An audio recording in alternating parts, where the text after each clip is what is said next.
সুমন সাউন্ডের 2 base 2 mid ধামাকাদার setup. আর এই 2 base 2 mid সেটআপের জন্য বেশি নয় বন্ধুরা, মাত্র 4টে অ্যাম্পলিফায়ার লাগবে। ওকে, তো 4টে অ্যাম্পলিফায়ার দিয়ে অর্থাৎ 4টে পপ বেসের জন্য 2টো C20 মেশিন, আর 4টে টপের জন্য 2টো C20 মেশিন, আর কিচ্ছু লাগবে না। আর র্যাকের জন্য 2টো 500 মেশিন দিয়ে দেবেন। ব্যাস মাত্র 6টা মেশিন কিনবেন, একটা ডুয়াল ব্যান্ডের ইকুয়ালাইজার কিনবেন, টোটাল আপনার সেটআপ রেডি। তো এখন আমি দেখাচ্ছি আপনাদেরকে সুমন সাউন্ড ই প্লাসের ধামাকাদার একটা সেটআপ, যেই সেটআপের মধ্যে থাকছেন 4টে মাত্র C20 এবং গোটা 4 আহুজা 500 মেশিন। তো এই মেশিন দিয়ে চং প্লাস র্যাক সবই বাজছে। আর যে পপ বেস রয়েছে 2 এর পপ বেস এবং RCA মিড 2 এর, তো এই সেটআপটা কিন্তু সুমন সাউন্ডের ব্যাপক বাজে, কারণ ইকুয়ালাইজার প্রেসার ডাব্বা দিয়ে বাজানো হয়। বুঝতে পেরেছেন তো বন্ধুরা?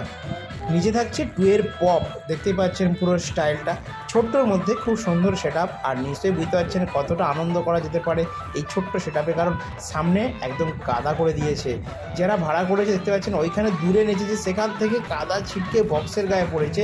তাহলে আপনারা ভাবুন কি হারে নেচেছে, দেখুন এই জায়গাটার কি অবস্থা করেছে, শুকনো মাটি একদম পুরো কাদা করে দিয়েছে। ওকে, তো দেখতেই পাচ্ছেন RCA মিড ওপরে, তো সবগুলো কিন্তু দাদার Q1 স্পিকার লাগানো রয়েছে আর ব্যাপক রেজাল্ট। তো C20 মেশিন দিয়ে কিন্তু Q1 এর এই স্পিকারগুলো খুব ভালো বাজছে এবং খুব ভালো রেজাল্ট আছে সুমন সাউন্ডের এই 2 সেটআপে। তো চলুন বন্ধুরা একটু সুমন সাউন্ডের এই 2 সেটআপের গানটা এবং স্পিকার চেকটা শুনে নেওয়া যাক। Suman sound, pull up the speaker.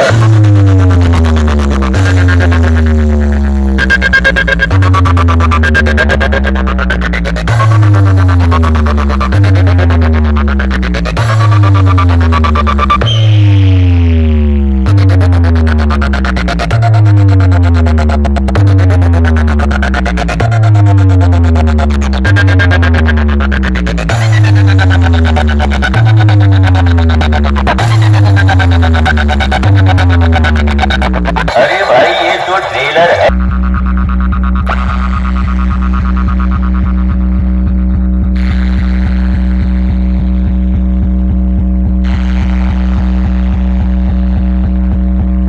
DJ BM Remix।